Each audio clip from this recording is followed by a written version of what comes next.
I'm 7 weeks post-surgery from my breast reduction, and I wanted to do a blanket video covering all of those topics, like why I wanted one, how I went about finding my surgeon, cost, garments and creams that will really help you in your recovery and your scarring moving forward, and then answering some questions that some of you had.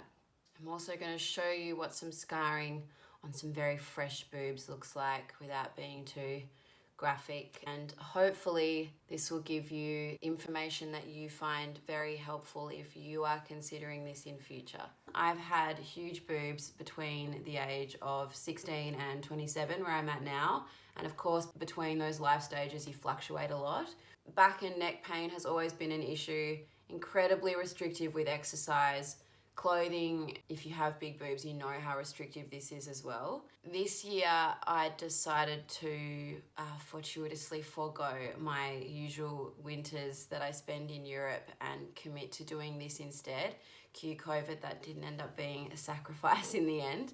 So the first thing I did before taking to Instagram and online, where there is an overwhelming amount of surgeons, I went to my friends who are both anaesthetists in Melbourne. The resounding advice was Dr. Richard Bloom at Plastic Surgery. He came incredibly highly recommended by my friends. All I knew of Richard before I went to see him was that he specialises in lifts, reductions, implants and tummy tucks. So he's pretty well known, I think, for doing huge mummy makeovers, but boobs are his day in, day out. I, of course, went to the website, which honestly reassured me from the beginning because you could just tell they totally had their shit together. Most importantly to me, when you're dealing with such a massive aesthetic surgery, is you can see before and afters of all different size women of completely varied complexities. To have the access to that gallery, I knew what he was about. I could see what his work was like.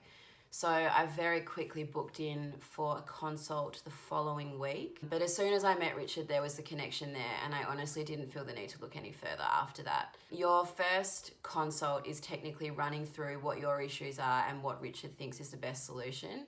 He agreed that a reduction was the right call for me.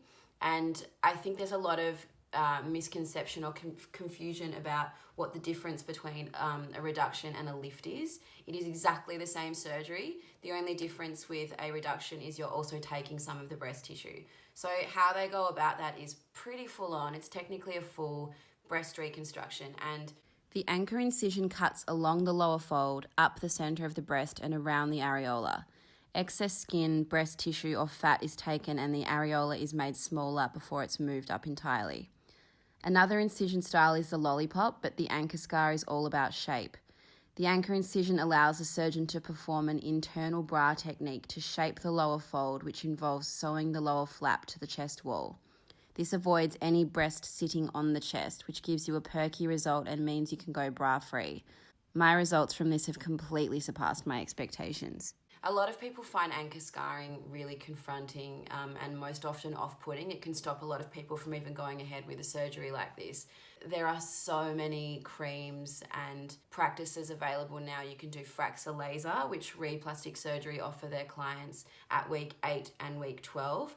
And that works to completely resurface the skin. So any kind of scarring issues, if that is holding you back, don't let it, because there are so many options. The two things that I came into my consult really wanting to iron out was, of course, breastfeeding. I'm 27 and single, so it's not really on my radar, but of course I wanted to get an idea of what the possibilities of that is. And because there is so much work done to your areolas and technically your nipples, post-op you have a 50% chance of breastfeeding, but Richard noted, which is important to know, that not everyone starts at 100%. So you're not going in there and losing half.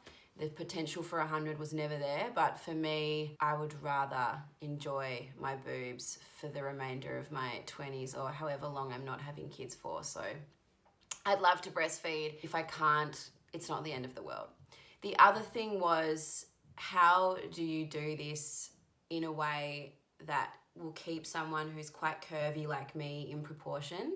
So I started this process at an F, and I was kind of really keen to gauge what size I would be after. And it's really important to get that out of your head because, as Richard explained to me, you very much do this surgery by eye. And if you've got a great surgeon, he'll understand aesthetics and he'll be looking at your body as a whole and wanting to make everything in proportion. You will go into the photo room where you'll be very used to taking update photos post your first set, and every direction photos of your boobs. And honestly, if you didn't want to get rid of them before this process, you will after. Seeing them at every angle not photographed by yourself is a bit like, oh, and I booked in as soon as I saw them, if that gives you any indication. In regards to costings, there's your initial consult fee. Richard's surgeon's fee is $9,000. The Medicare and private health rebates, that turns into a total out-of-pocket expense of $7,627.70. I had to pay $500 excess on my private health as I hadn't been to hospital this year, and the anaesthetist's fee is $1,800. If you want to go ahead and book a date for surgery, you need to pay a 20% deposit on the surgeon fee, which is $1,800. So that's the only upfront payment you need to make until 14 days prior to your surgery date. And that is the total cost. Within the questions I got about costings, I was asked a lot about how Richard's pricing compares to other top surgeons in Australia. I've had friends who have been inquiring about the exact same surgery as mine or a lift with a top Melbourne surgeon and someone in Sydney who's really well known for boobs, and their prices were at the $29,000 mark. So I can't quite comprehend how I can have the results that I've had at 10 grand. Somehow there's the offering of 29,000 for exactly the same thing. So I personally wouldn't be spending 20,000 more than what I paid for my results, but each to their own. And you just, like I said, if you feel comfortable with the surgeon, that's the most important thing. What I will say that you need to pre-organize is a full-time carer for the first week. It's not really a negotiable. You actually 100% need one. I thought I wouldn't, but thank God I have my sister. That was pretty involved for her. I couldn't do much. She had to get me in and out of bed, put me in the shower, pull my pants down, dry me after the shower, and anything up or down or side to side will tug and just won't feel good, so you just don't do it. I had my surgery at Epworth in Richmond, and of course this was in COVID, so everything was very quiet. If there are any uncertainties in the week leading up and the weeks prior, have an amazing reference guide for all of their girls, and this was just like a Bible. Everything I needed was in there. And if it wasn't, Sophie, Richard's nurse, who's amazing, and Richard were just a phone call away. What's really important to note, which is I think a very huge point of difference for replastic surgery, is Richard gives you his number, and that is unheard of for a surgeon. Mostly you wouldn't need to use these. Unfortunately, I did. If you have watched the process of my recovery, you may have seen my first week after surgery, I developed a really aggressive reaction to tape. I covered that in detail in my Instagram stories in my boobs highlight, so I'm not going to go into that now. But my first week of recovery was abnormally hellish. And if I did not have those issues, the pain levels I think were completely manageable. Week 1, I was feeling virtually disabled. By week 2, I was driving again. I was able to cook for myself. I was pretty self-reliant by week 2, which was a massive jump from week 1. In regards to sleeping, this was the worst thing for me, especially if you're a tummy sleeper like I am. I slept upright, slightly elevated on my back, like I was in a coffin for about 5 weeks. So sleeping is a bit of a shit, but you'll push through it and you get used to it. Let's talk about bras and creams. You wake up in a compression bra. They look something like this or something like this. I really hated the internal structure of these bras on my very fresh scars and my very fresh boobs. So I went to Bonds and I bought up in these incredibly soft bras where any internal support is woven into the fabric. There's no underwire, obviously, and there are no harsh seams. So I wore one of these morning and night underneath these. and you'll find the comfort factor is significantly better. Seeing your boobs for the first time is incredible, and as Richard will tell you, don't love them, don't hate them until around the week 6 mark, because there is such a process in them settling. And any before and after photos of lifts or reductions, you might notice at first they look quite boxy. So my boobs almost looked square when I came out of surgery, and it's not until about week 6 that they really start to soften and drop and round out the bottom, and then they start to look like that beautiful teardrop, but they're still so perky. If you already have the breast tissue volume in there, you don't need an implant. If you're getting a reduction or lift but you still want volume and perkiness, you don't need an implant. You can get those results with a surgeon who knows how to do a great lift. So probably unsurprisingly, I've been so meticulous with my scarring routine. I have used a silicone tape the entire time. I bought this from Chemist Warehouse. I cut it down the center so the strips are thin enough. The 2 creams that I have been using is number 1, Egyptian Magic. This is the best all-rounder multi-purpose cream. I've been using this since I was in my early teens. Egyptian Magic has olive oil, beeswax, honey, bee pollen, such natural ingredients, and it's a really beautiful silky consistency. And you'll notice when you first come out of surgery, your boobs will be really tight, so tight that you'll almost wonder if you're getting new stretch marks. So I felt the need to always have them moisturized, so the skin was a lot more supple. It actually made me feel a lot more comfortable, and this is brilliant for scarring as well. However, the best silicone gel that I have found is one called Stratoderm. This can be for old and new scars. Obviously, the sooner you get on it, the better. How I would dress my scars of a morning and night is run a thin line down.